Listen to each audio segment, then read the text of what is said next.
दर्शकों, हिंदू पुराणों और धार्मिक ग्रंथों के अनुसार सृष्टि के आरंभ काल से ही जीवन चक्र चला आ रहा है। यानी जिसने भी इस पृथ्वी लोक में जन्म लिया है उसे एक ना एक दिन मरना पड़ेगा। और ऐसा माना जाता है कि मृत्यु के बाद आत्मा को यमदूत अपने साथ यमपुरी ले जाते हैं और यमलोक मार्ग में वैतरणी नाम की महानदी है। यह नदी आगाध दुस्तर है। प्रेत आत्मा इस नदी को देखकर महाभयभीत, आतंक, त्रास, खौफ, भय, दहशत से कांप उठता है। यह नदी पीप यानी मवाद और रक्त से परिपूर्ण है। इस नदी का किनारा मांस से परिव्याप्त है। इस नदी का जल भयंकर कीटाणुओं एवं वज्र के समान सूंड वाले जीवों से व्याप्त है। सूंस, घड़ियाल, वज्रदंत, अन्य हिंसक एवं मांस भक्षक जलचरों से यह महानदी भरी हुई है।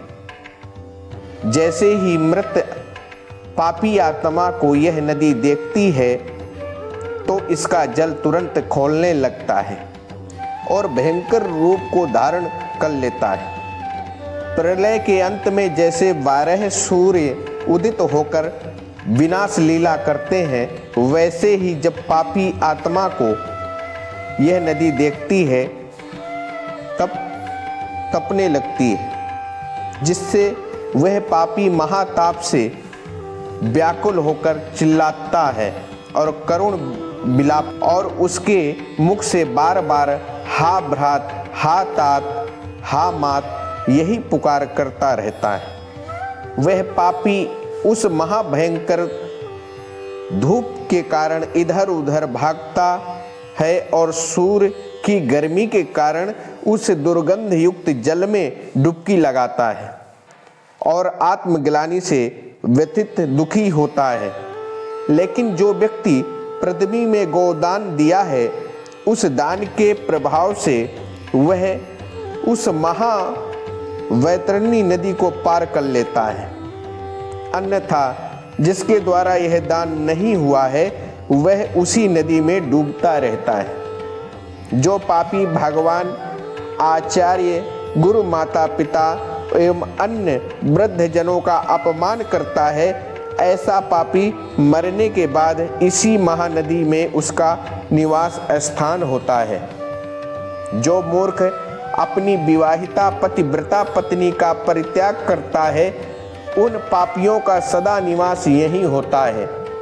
ऐसे पापी भी जो निरंतर क्रोध करने वाला हो एवं दूसरे की बात का खंडन करने वाला हो, वैतरणी नदी में नित्य उसका निवास होता है।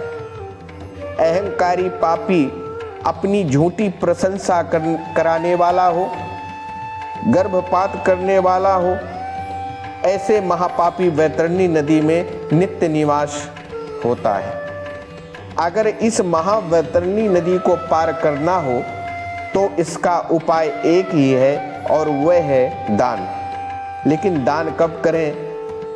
जब मकर और कर्क की संक्रांति का पुण्य काल हो, व्यतिपात योग हो, सूर्य चंद्र ग्रहण संक्रांति, अमावस्या, इन काल पर श्रेष्ठतम दान होता है। शरीर अनित्य है और धन भी अनित्य है। मृत्यु सदा समीप है, इसलिए धर्म संग्रह करते हुए दान करते रहें।